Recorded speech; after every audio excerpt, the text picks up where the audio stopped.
Welcome to my review of the LEGO Marvel Guardians of the Galaxy set 76286 Milano Spaceship set, part of the 2024 Infinity Saga line of sets. This came out with 5 minifigures, which are Star-Lord, Gamora, Rocket, Baby Groot, and Drax.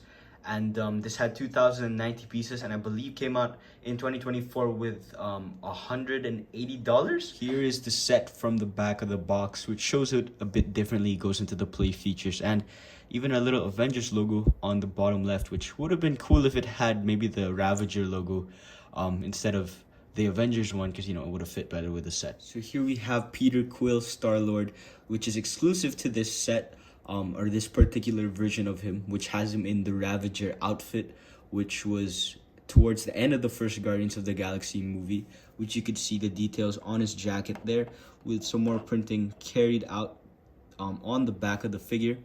It doesn't have any side leg printing, which would have been cool to see, maybe because if they had the jet boots there, which would have been nice to have. He also comes with his guns, which have been the same pieces since they first came out in 2014, but now they have been recolored to be this lighter silver, which they've been using since 2021. And then the same Chris Pratt face print, which would be cool to have a different one, just a different expression for him, because it's pretty common now. And here we have Gamora, who's also in her Ravager outfit from the end of Guardians of the Galaxy. She's got her katana there, she's got a little jumpsuit there, exclusive to her character, which you could see, I think also has a new face print as well, which you can see has an alternate look on the back, and a hairpiece, which I believe might be the same as the one from the Minifigure series in 2021, but it's still a very uncommon piece to get. Here we have Rocket Raccoon, which I think is the only one that's not exclusive here, because I think this also came in that one set with Ronan the Accuser. So this is still a relatively harder to find figure. He's got a cool little gun build there, which is a interesting one to see, because Rocket always gets some interesting gun builds, so it's cool to get this new one here. He comes with this brown tail. You can see the printing on the back there. Would have been cool if they printed the tail at the front and on the side, so that it just doesn't have a brown line there. Yeah, I guess they skipped out on that part, which is, I don't know, quite unfortunate. Next up, we have Drax here, which is great to see, because he was notably missing in the other Guardians ship set from 2021. So it's great to have him here. He's got the same Ravager leg printing there, but so much new details on the torso and on the arms, which have been updated from the last time we saw him in this design, which I think was 2017 maybe, or maybe even 2014. But yeah, this is such an awesome figure and great character to get, because the last time we got this character, he was actually in a green form for the Guardians of the Galaxy 3 sets.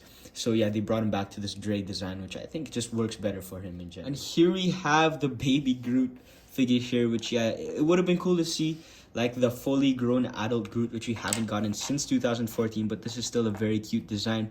This is the same mold that they had in the Guardians of the Galaxy 2 sets, but it's still a very accurate one. They just recolored it and refined the printing and everything, which looks really good. He's in this little pot piece there with a bit of dirt on the bottom, I guess to show how he looked, I guess, towards the end of Guardians of the, or at the very end of the Guardians of the Galaxy Volume 1.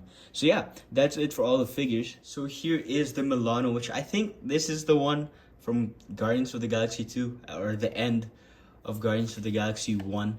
This is the one that's been rebuilt by the Nova Corps after it was destroyed, because you'll see later because of the details that they have inside. But you can just see here what a beautiful build this is. It's got its own stand also, which is in line with the other Guardians spaceship. So this whole build actually just comes right off, and you could still hold it. It's relatively stable, and it is quite heavy, but you can see the stand that they have here. It's a very simple build, and it's very consistent with how the many display stands that we get for even Lego Star Wars even.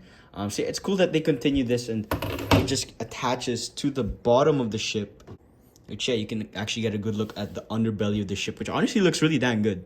That looks really nice and detailed, even though it's something that you don't really see too often. But you could see the little hole there, which is where you will slide in the display stand, which if you put it on, it just kind of sits in, and you have your Milano perfectly balanced, well displayed.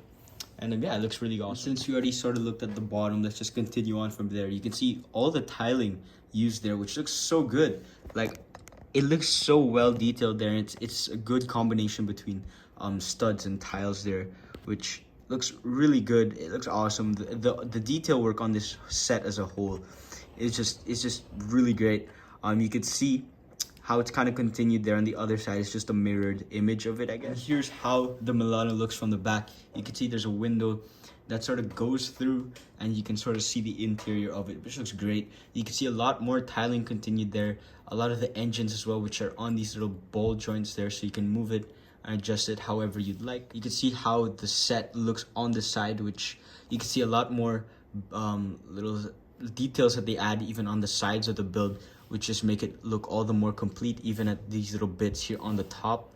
And you could see how it's just continued on the other side, of course, as it should be. So a very good attention to detail here. And here's how the Milano looks from the top, which you could see the beautiful colors here with the orange and the blue, and even with the gray, which all mix in really well. They look so good. Like, honestly, this is such a cool build, such a cool spaceship to get. And I love seeing how it's sort of like a UCS version of it, or what the Marvel equivalent of a UCS set would be, where it's just like super well detailed and everything. You could see how the wings are done here. Very well done. You can see all the extra tiling there, even on the bottom, which are actually on hinges. Well, they're not really hinges. I mean, they're like socket joints that you can move around. Same goes for the one on the other side.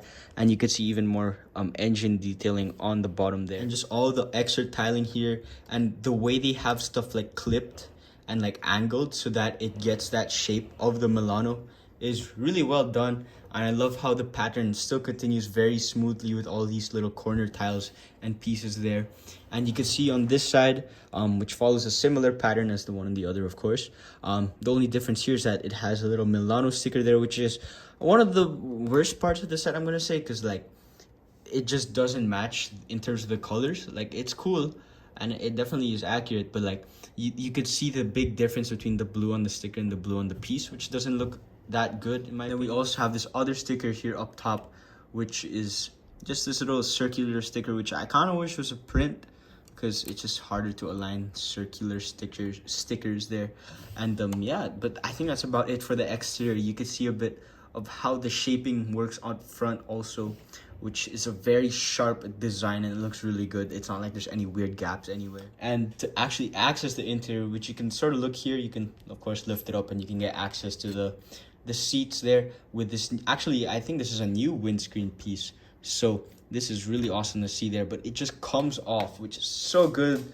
Like, you can just see like the extra detail. They have like these shovel and bucket pieces there, and just the extra detail that they throw in there, and you can sort of see how it's been angled so that it fits in with the design of the build, which, yeah, it looks so good. And it just looks so seamless when you put it back on. You can't even tell that there's like a crack there that you can remove. And we actually get quite a decent interior. It's a pretty good looking one for sure. We get seats and a lot of room to even stand the figures, and you got a lot of space for all the figures to sit here. You can see a bit of details for the controls there, with stickers and a bunch of specialized pieces there you can even see. And they even include like special pieces there, which are surrounded by these relatively simple but very good looking seat designs there, which look awesome. You can see a couple stickers there and cool pieces. You could see actually this wrench piece is used for like the little levers or the handles of the ship to control it, which is pretty great. And you can see this is how the build looks with all of the characters, or with the accompanying characters that are meant to be on these little spots. If you move up, you can actually see there's so much more space and like a whole hallway there, and you can have a spot for Groot to stay on. There's even an extra little seat there which you can have Drax sit by, and that sort of recreates that ending scene or the post-credit scene of the first movie where Groot was dancing and Drax was cleaning his knife. And you can see they even include clips and little spots for you to actually hold the weapons of all the characters, which is awesome to get. You can see this like grill piece on the side, which is actually where you can just slip and drop in Gamora's sword there, which works perfectly fine. It works really well there. And then you can see up here 2 more clips, which actually are where you put Star-Lord's guns, and it's really good there because it doesn't even get in the way of when you put back the cockpit. And then they also just have you put Rocket's gun on one of the studs on the hallway, which works perfectly fine. You actually get a really cool Easter egg there, which is a sticker of Yondu which is really cool. I hope we get an update of that figure sometime soon. Moving up in the build, you can actually see those two studs where the cockpit actually connects, and that's really all it's connected to, is just those two bits there. And then lastly, there's this little part on the couch, or like a bed maybe, which actually on the wall of that shows Peter Quill's mixtape there, which he listens to at the end of the first Guardians of the Galaxy movie, which is really awesome that they include that there. I think it's a sticker though, or no, I think it's just a print. It's like one of the very few prints, exclusive prints that we get for this set. And then you just close it all up. You just drop in the cockpit little part there, and it just aligns pretty perfectly. And yeah, it's very seamless and it looks really good. But yeah, that's about it for my review for the Milano set. It's very awesome. I love the build. I love the figures, which all look really good. I guess just minor complaints there with like the stickers and how I wish Rocket had like a little bit of printing for the tail. But that's about it. Like, the build is honestly perfect. Like, I don't really have much problems. There's no stability issues and everything. You can carry it around. You can play with it. It looks great. The interior is also really good. And yeah, overall, just a great set. So yeah, don't forget to destroy the subscribe button and the like button. And I will see you in the next videos. Bye-bye.